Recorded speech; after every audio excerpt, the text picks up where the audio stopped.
Hey guys, National Master James Canty III here, and we're analyzing some of the games you submitted.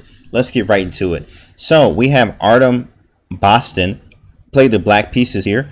Thank you for submitting your game to the forum. By the way, guys, before we get started, make sure that you hit the subscribe button right under the video. Subscribe to the channel so you can get more content just like this. Thank you so much for coming and actually watching this video today. Also, there is a book that I recommend for you guys. It's Jeremy Seelman's in-game course. Jeremy Seelman's in-game course. Make sure that you get that, and it's right under the video actually. So make sure, click on that link, Jeremy Seelman's in-game course. Let's get right into it. Now, Arden Boston playing with the black pieces 17-15 in this game, and Dollar Bill playing the white pieces 16-28. Let's see what happens here. So here we go. E4 is on the board and E5. Standard stuff here. Looks like almost a Roy Lopez. And then A3. What is this? This is not a move. When I see these kind of moves, immediately I'm just like, hey, I'm comfortable. I'm okay playing still, because this is more of a wasted move out of the opening like this. A3 is just usually not that good. So knight f6, you got to keep your development going. The stages of the game are opening, middle, end game, but in the opening you need to develop castle, try to create a plan. So development makes sense here. Try to hit this pawn and make some pressure on the center here. Knight to c3. He defends it as he should. You should defend the pawns, of course. Bishop to c5 makes a lot of sense. Hits the soft spot around the king, which is f2, and also f2 here, which is also threatening to castle here, or following up with a castle. So h3, we get out of the way with the castle. H3, another flank move. It's just stopping anything from swinging into g4, but he's also wasting a lot of time. When you make these small pawn moves, you waste a lot of time. And with the white pieces, it's not good to waste time when you're already, you have the advantage from just moving e4, having the first move. It's usually an issue making these other moves that follow. Bishop to c4, he's trying to prepare the castle here, but his king is still in the center.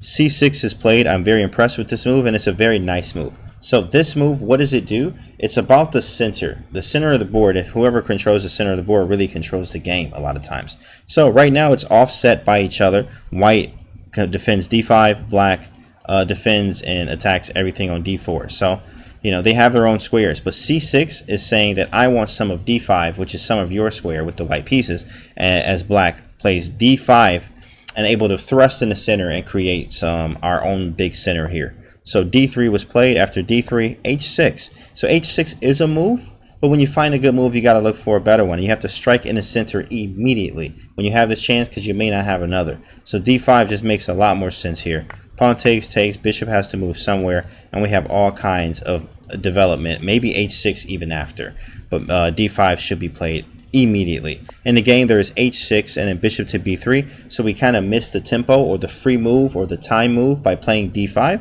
because it would have gave us some extra time here, making him move his bishop off. But that's okay, we're still in the game. We have played d5 at this point. You have two pawns on e5 and d5. When you're playing with the black pieces, if you can get two pawns like this in the center, you're doing quite well. So d5, pawn takes, knight takes d5. That is a move, but again, when you find a good move, look for a better one. Why is this better? Because there's two pawns in the center. Having a big center is huge. If you have the center, you take over the game. A lot of things happen when you have a center and your opponent does not. Look at the space. I control all four of these squares, or I have influence on all four of these squares. Very, very nice. My knight comes behind me to help out, and I can't even get rid of the defender as the white piece is here. I cannot get rid of the defender, which is the d5 square here. So the d5 needs to be defended, and defender is on f6. So we can't even get rid of it. There's just so many problems for white's position here. And also, I still have to castle, so they forgot about that too. So there's so much that can go on here. So knight to f3, knight f6, easy movement here. Castle is on the board, and then after castle we have rook to e8. So well, actually this is not part of the game. This is actually would have been part of the line if it went like this. The actual game went knight takes d5. That's what Arden Boston played, knight takes d5 here. So after knight e4, the bishop is absolutely threatened. You have to probably move it or somewhere like this. Bishop to b6 stepped out of the way. Knight f3, and now we have rook e8 on the board. Nice waiting move, protecting his pawn as well. Feeling good. Castles and knight e6. This move's interesting. I think knight d7 could have been fine. Knight e6 is a move, but I think knight d7 could have been perfectly fine. You do have knight d6. Knight e6, you have to be aware of where you're going and the future of the pieces as soon as you do them. So knight a6, what's the future? Somehow get into c5. Maybe I can play f5, kick this knight away from defending and guarding this best square here, removing the defender, and then I'm able to do things like take this or put the knight here to go to f4. There's so many things I can do from this square, or bringing the knight here and maybe going around this way. But I would have to watch out because pawns can hang if I block the connection of the rook to this pawn. So there's a lot that can happen. c4, not really a good move. It's just a threatening one-time move. That's like a one-time threat. Makes this bishop even worse. So knight takes, queen takes, and now my queen's off the back rank. The rooks are about to be connected. There's a weak pawn here. This bishop is bad. We haven't completed our development. White is doing bad in all areas here. So you have to be careful when you make trades. Rook to e1 and bishop to f5. Beautiful move. Just getting a piece out, swinging the rook into d8. Also knight c5 is looming in the air as well. Bishop to d2, not a move. Bishop takes d3 is just going to be winning on the spot. Knight to c5 is even better, just because we get to improve our position of our knight as we take the pawn. Bishop here, knight takes d3. Look at this knight. It is now across the board here. It is into black's territory, or white's territory here, in the third rank, causing so much damage in combination with the bishop, forcing a rook f1 or rook to e2. Rook f1 was played, and then we have e4 on the board. Hey, you want to make threats as much as you can. When you only attack, the best attacks are the relentless ones. And e4, just keep coming at him. e4, bishop to c3, steps out of the way. The recommendation here is actually queen to d6. Queen to d6 is a great move here that you should be playing. But queen g6 is a very easy move to make because knight h4.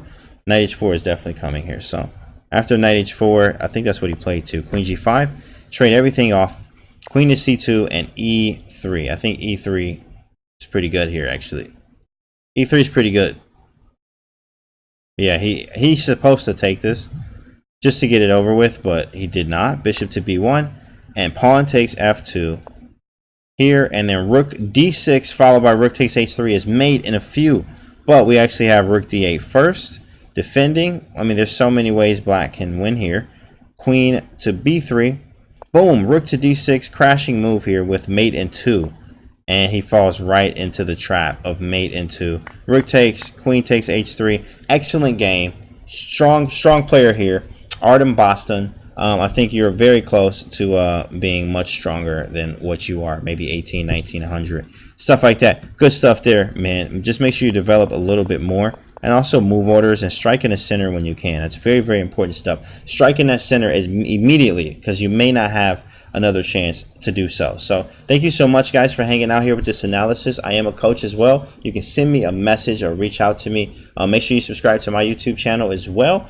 It's at GM Canty on everything. Thank you so much. I'm National Master James Canty III. Make sure you guys subscribe to this YouTube channel as well so you can see more content just like this. Leave some comments below, and if you'd like to have your game analyzed, that'll be in the link under this video. So thank you so much. I'll see you